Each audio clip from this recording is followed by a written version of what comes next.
Plus 2 Accountancy, Unit 1, question number 20, page number 37. The Selvams do not keep his books of accounts double entry systems from the following particulars: paper trading and the profit and loss account and balance sheet as on 31st December 2018 கொடுத்திருக்காங்க. நீங்க உங்களுக்கு என்ன கண்டுபிடிக்க சொன்னாங்கன்னு பாத்தீங்க அப்படினா trading account, profit and loss account, balance sheet வந்து கண்டுபிடிக்கணும். எந்த இயர் கண்டுபிடிக்கணும் பாத்தீங்கன்னா 31st December 2018 க்கு வந்து போடணும். ஓகேங்களா? நெக்ஸ்ட் பாத்தீங்கன்னா பார்ட்டிகுலர்ஸ் கொடுத்திருக்காங்க. பார்ட்டிகுலர்ஸ் வந்து 2 டேட்ஸ் வந்து உங்களுக்கு மென்ஷன் பண்ணிருக்காங்க. 1st January 2018 உம் 31st December 2018 சொல்லி கொடுத்திருக்காங்க. நெக்ஸ்ட் கீழ அதர் இன்ஃபர்மேஷன்ஸ் எல்லாமே கொடுத்திருக்காங்க. நெக்ஸ்ட் அட்ஜஸ்ட்மென்ட்ஸ் பாத்தீங்க அப்படினா return of write off depreciations of 10% on machinery, create a receivables of 1% on debtors for doubtful debts அப்படினு சொல்லி கொடுத்திருக்காங்க. ஓகேங்களா? இந்த அட்ஜஸ்ட்மென்ட் எல்லாமே எந்த இயருக்கு எடுத்துக்கணும்னு பாத்தீங்க அப்படினா நெக்ஸ்ட் டேபிள் காலம் அந்த இயர் கொடுத்திருக்காங்க 31st December 2018 அதுக்கு தான் எடுத்துக்கணும். இந்த क्वेश्चंसல பாத்தீங்க அப்படினா நமக்கு வந்து கேபிட்டல் அப்படினு சொல்லிட்டு அந்த இம்பார்ட்டன்டான ஒரு என்ட்ரி வந்து அவங்க கொடுக்கல. நம்ம என்ன பண்ண போறோம்னா அந்த கேபிட்டல் தான் ஃபர்ஸ்ட் கண்டுபிடிக்க போறோம். அப்ப கேபிட்டல் கண்டுபிடிக்கிறதுக்கு என்ன ஃபார்மட் யூஸ் பண்ணனும்னு பாத்தீங்க அப்படினா ஸ்டேட்மென்ட் ஆஃப் அஃபேர்ஸ் வந்து கண்டுபிடிக்கணும். ஓகேங்களா? அப்ப ஸ்டேட்மென்ட் ஆஃப் அஃபேர்ஸ் வந்து நம்ம போட்டாதான் நமக்கு என்ன கிடைக்கும்னு பாத்தீங்க அப்படினா கேபிட்டல் வந்து கிடைக்கும். ஓகேவா? அப்ப எந்த இயருக்கு நம்ம வந்து கேபிட்டல் போடணும் பாத்தீங்க அப்படினா 1st January 2018 க்கு தான் நம்ம வந்து என்ன பண்ணனும்னா ஸ்டேட்மென்ட் ஆஃப் அஃபேர்ஸ் வந்து போடணும். அப்ப அதுக்கான அந்த என்ட்ரிஸ்ல என்ன அமௌண்ட் இருக்கோ நம்ம அந்த இத மட்டும் தான் வந்து எடுத்துக்கணும். ஃபர்ஸ்ட் ஒன் பாருங்க, மிஷினரி. மிஷினரி வந்து எதுல வரும்னு பாத்தீங்க அப்படினா அசெட்ஸ். ஓகேங்களா?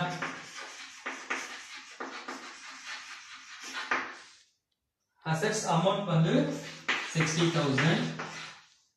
then cash at bank நமக்கு அசெட்ஸ் தான்.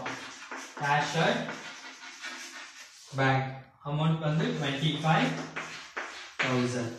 next sundry debtor நமக்கு asset.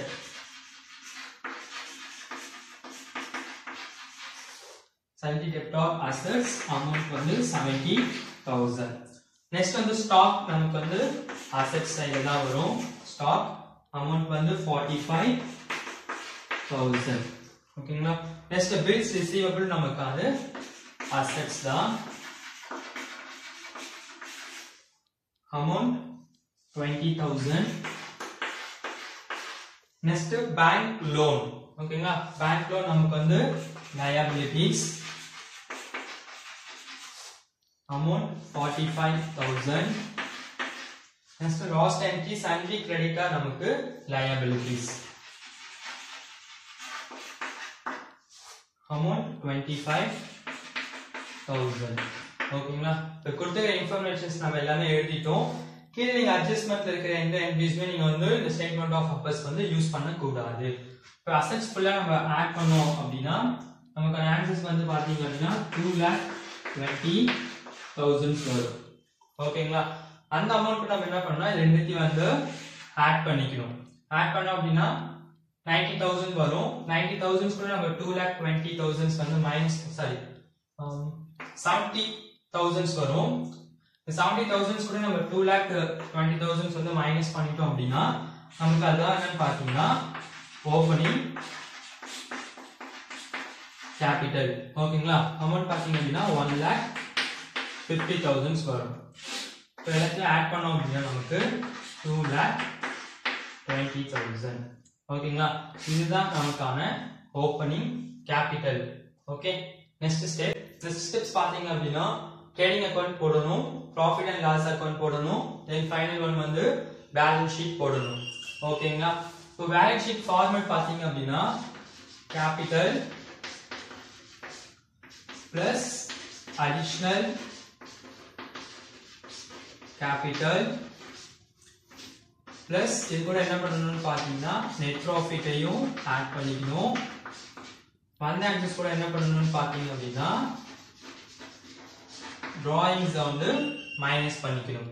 ஓகேங்களா? இந்த क्वेश्चंस நம்ம ஆல்ரெடி நம்ம என்ன பண்ணிட்டோம்னா கேபிட்டல் வந்து கண்டுபிடிச்சிட்டோம். ஃபர்ஸ்ட் ஸ்டெப்ஸ்லயே அமௌண்ட் வந்து 1,50,000. ஓகேங்களா? இப்போ நெக்ஸ்ட் ஸ்டெப்ஸ் பாருங்க. ஃபர்ஸ்ட் வந்து மிஷினரி கொடுத்திருக்காங்க. இப்போ நீங்க போடுறது எல்லாமே எந்த இயர் போடணும்னு பாத்தீங்க அப்படின்னா 31st டிசம்பர் 2018 தான் போடணும். ஓகேங்களா?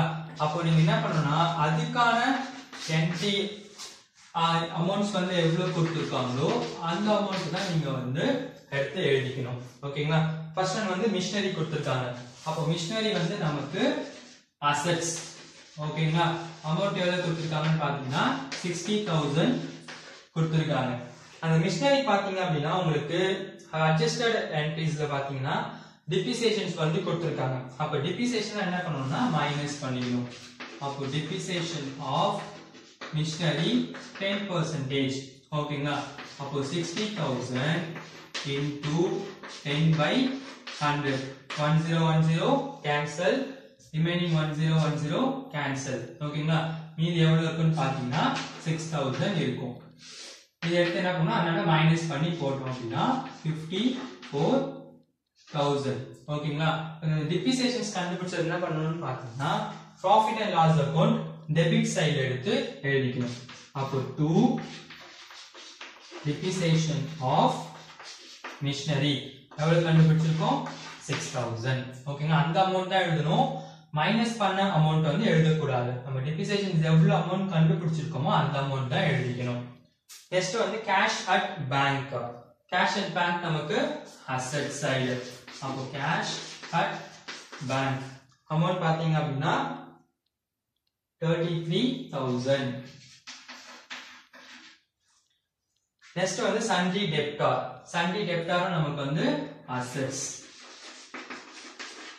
sundry debtor பாத்தீங்கன்னா அது வந்து அட்ஜஸ்ட்மென்ட் கொடுத்திருக்காங்க. ஓகேங்களா? அப்போ இந்த காலத்துல எழுதிக்கோங்க 1 lakh. எவ்வளவு அட்ஜஸ்ட்மென்ட்ஸ் பாத்தீங்க அப்படின்னா provision 1%. அப்போ 1 lakh into 1 by 100. 2 zeros cancel ஆயிடும். remaining உங்களுக்கு thousands வந்துரும். ஓகேங்களா? remaining 99,000. ஓகேங்களா? இத என்ன பண்ணனும் இப்போ profit and loss account debit sideல எழுதணும். 2 provisions of debtors எவ்வளவுனா 1000. ஓகேங்களா? நெக்ஸ்ட் பாத்தீங்கன்னா ஸ்டாக் சொல்லி கொடுத்திருக்காங்க. ஸ்டாக் வந்து ஓபனிங் ஸ்டாக் இருக்கு, க்ளோசிங் ஸ்டாக்கும் இருக்கு. அப்ப ஓபனிங் ஸ்டாக் எங்க எழுதுவீங்க? Trading account debit side. Opening stock amount பாத்தீங்க அப்படின்னா 45,000. இது மட்டும் நீங்க 1/1/2008 ல இருந்து எடுக்கிறீங்கன்னு பாத்தீங்கன்னா அதுதான் வந்து ஓபனிங் ஸ்டாக். 31/12 பாத்தீங்க அப்படின்னா நமக்கான க்ளோசிங் ஸ்டாக். அப்ப க்ளோசிங் ஸ்டாக் எழுதிங்க trading account credit side by closing stock. Amount வந்து 22,000. ஓகேங்களா? க்ளோசிங் ஸ்டாக் மொத்தம் ரெண்டு இடத்துல எழுதணும். ஒன்னு வந்து ட்ரேடிங் அக்கவுண்ட் கிரெடிட் சைடுலயும் இன்னொன்னு வந்து அசெட் சைடுலயும் எழுதிக்கணும். அப்போ க்ளோசிங் ஸ்டாக் அமௌண்ட் வந்து 22,000. ஓகேங்களா? நெக்ஸ்ட் வந்து பில்ஸ் ரிசீவபிள். பில்ஸ் ரிசீவபிள் நமக்கு அசெட். அமௌண்ட் பாத்தீங்க அப்படின்னா 38,000. நெக்ஸ்ட் வந்து பேங்க் லோன். பேங்க் லோன் நமக்கு liabilities. ஓகேங்களா? அமௌண்ட் வந்து 45,000. நெக்ஸ்ட் வந்து sundry creditors. sundry creditors amount 21,000. ஓகேங்களா? இப்போ நெக்ஸ்ட் அதர் இன்ஃபர்மேஷன்ஸ் பாருங்க. நெக்ஸ்ட் ஸ்டெப்ஸ் பாருங்க. சேல்ஸ் கொடுத்திருக்காங்க. இப்போ பை சேல்ஸ். ஓகேங்களா? சேல்ஸ் எதுனா trading account debit side. Sales பாத்தீங்க அப்படின்னா உங்களுக்கு கேஷ் அண்ட் கிரெடிட் சேல்ஸ் அப்படின்னு சொல்லிட்டு ரெண்டு இது வந்து கொடுத்திருக்காங்க. கேஷ் சேல்ஸ் பாத்தீங்க அப்படின்னா 20,000. கிரெடிட் சேல்ஸ் பாத்தீங்க அப்படின்னா 1,80,000. ஓகேவா? இப்போ எடுத்து இதை ஆட் பண்ணோம் அப்படின்னா 2 lakh. ஓகேங்களா?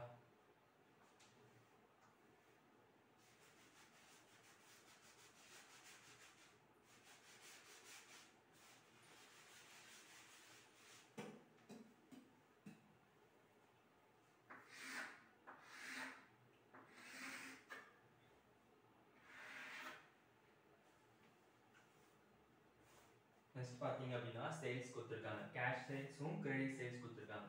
ட்ரேடிங் அக்கௌண்ட்ல கிரெடிட் சைடு தான் வந்து என்ன வரும் பார்த்தீங்கன்னா சேல்ஸ் வரும். அப்போ பை சேல்ஸ் எழுதிக்கோங்க. வெயிட்டுக்கு தனித்தனியா cash credit sales. Cash sales பார்த்தீங்க அப்படின்னா 20,000, கிரெடிட் சேல்ஸ் 1,80,000. ரெண்டுத்தையும் ஆட் பண்ணிட்டு அவுட்டர் காலத்தில் எழுதணும். இப்போ எழுதணும்னா 2 lakh. ஓகேங்களா. நெக்ஸ்ட் வந்து பர்ச்சேஸ் கொடுத்துருக்காங்க. Cash purchase, credit purchase. அப்போ பர்ச்சேஸ் எதுல வரும்? Trading account debit side to purchase. First வந்து cash purchase, credit purchase. Cash purchase பார்த்தீங்க அப்படின்னா 8,000, கிரெடிட் பர்ச்சேஸ் 52,000. ரெண்டுத்தையும் ஆட் பண்ணோம் அப்படின்னா 60,000. ஓகேங்களா. நெக்ஸ்ட் வந்து வேஜஸ். வேஜஸ் வந்து trading account debit side to wages. Amount வந்து 6,000. ஓகேங்களா. நெக்ஸ்ட் வந்து salaries. salaries பார்த்தீங்கன்னா profit and loss account debit side to salaries. Amount 23,500. Next வந்து அட்வர்டைஸ்மெண்ட் கொடுத்துருக்காங்க. அட்வர்டைஸ்மெண்ட் நமக்கு trading account profit and loss account debit side. அப்போ advertisement amount வந்து 7,000. Next one interest on bank loan. Bank loan வந்ததுன்னா liabilities. Interest on bank loans பார்த்தீங்க அப்படின்னா profit and loss account debit side to interest on bank loan amount 4,500. ஓகேங்களா. Next வந்து drawings கொடுத்துருக்காங்க. drawings already 60,000 வந்து எழுதிருக்கோம். Next வந்து அடிஷனல் கேபிட்டல் கொடுத்துருக்காங்க. அடிஷனல் கேபிட்டல் ஆல்ரெடி எழுதிட்டோம். 21,000 வந்து எழுதியிருக்கோம். ஓகேங்களா. இப்போ எல்லாத்தையும் ப்ளஸ் பண்ணி மைனஸ் பண்ணிடலாம். இப்போ கிரெடிட் சைட் ஃபுல்லாக ஆட் பண்ணோம் அப்படின்னா 2,22,000. ஓகேங்களா. இப்போ இதில் இருந்து என்ன பண்ணுறது, எல்லாத்தையும் ஆட் பண்ணிட்டு அது கூட வந்து மைனஸ் பண்ணணும். மைனஸ் பண்ணி வர தான் நமக்கு gross profit. ஓகேங்களா. மைனஸ் பண்ணி நம்ம ஃபுல்லாக இது ஃபுல்லாத்தையும் ஆட் பண்ணி இது கூட மைனஸ் பண்ணோம் அப்படின்னா 1,12,000 வரும். ஓகேங்களா. அப்போ ஃபுல் ஆன்சர் 2,22,000. நம்ம இதை என்ன பண்ணணும், ட்ரேடிங் அக்கௌண்ட்ல கண்டுபிடிச்சோம் gross profit. இது என்ன பண்ணணும், ப்ராஃபிட் அண்ட் லாஸ் அக்கௌண்ட்டுக்கு ட்ரான்ஸ்ஃபர் பண்ணணும். அப்போ பை gross profit எவ்வளோனா 1,12,000. ஓகேங்களா. இந்த சைடு எந்த என்ட்ரியுமே இல்லை. இதுல நம்ம ஆட் பண்ணிட்டோம் அப்படின்னா 1,11,000. ஓகேவா. இப்போ எல்லாத்தையும் ஆட் பண்ணிக்கோங்க. எல்லாத்தையும் ஆட் பண்ணி நம்ம மைனஸ் பண்ணி நமக்கு வர ஆன்சர் என்னன்னு பார்த்தீங்கன்னா நெட் ப்ராஃபிட். ஓகேங்களா. ஸோ இது எல்லாத்தையும் நம்ம ஃபுல்லாக ஆட் பண்ணி மைனஸ் பண்ணோம் அப்படின்னா 69,000 வரும். இது என்ன பண்ணணும், நம்ம liabilities சைட்ஸில் ட்ரான்ஸ்ஃபர் பண்ணி காட்டணும். இப்போ liabilities 69,000. ஓகேங்களா. இப்போ கேபிட்டலையும் அடிஷனல் கேபிட்டலையும் ஆட் பண்ணிக்கோங்க. ஆட் பண்ணிங்கன்னா 3 zeros 171. ஓகேங்களா. 1,71,000. அது கூட நெட் ப்ராஃபிட் வந்து ஆட் பண்ணிக்கோங்க. ஆட் பண்ணோம் 3 zeros 10 114 1 2,40,000. இது கூட என்ன பண்ணணும், drawings வந்து மைனஸ் பண்ணிடணும். மைனஸ் பண்ணோம்னா 3 zeros another 1 0 14ல 6 போயிடுச்சுன்னா 8 1. ஓகேங்களா. 1,80,000. இதுதான் என்ன பண்ணா அவுட்டர் காலத்தை எழுதிக்கணும். 1,80,000. இப்போ இதெல்லாத்தையும் ஆட் பண்ணிக்கோங்க. liabilities ஃபுல்லாக நம்ம ஆட் பண்ணோம் அப்படின்னா 2,46,000. ஓகேங்களா. நெக்ஸ்ட் அசெட்ஸ் ஃபுல்லாக ஆட் பண்ணோம்னா 2,46,000.